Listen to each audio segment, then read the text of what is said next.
అయితే సబ్జా గింజలను ప్రతిరోజు తినాలనుకునేవారు మాత్రం డాక్టర్ లేదా పోషకాహార నిపుణుణ్ణి సంప్రదించాల్సిందే. పరిమిత పరిమాణంలో ఈ విత్తనాలను తీసుకుంటే అవి ఎటువంటి ముప్పును కలిగి ఉండవు. కానీ ఈ విత్తనాలను అధిక మోతాదులో తీసుకోవటం వల్ల కొన్ని దుష్ప్రభావాలుంటాయి.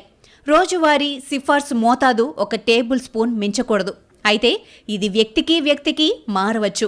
ఈ విత్తనాల వల్ల కలిగే దుష్ప్రభావాలలో అతిసారం, వాంతులు, వికారం, మొటిమలు, యాసిడ్ రిఫ్లెక్స్, తలనొప్పి, కడుపులో అసౌకర్యం, ఆకలి లేకపోవటం మొదలైనవి ఉన్నాయి.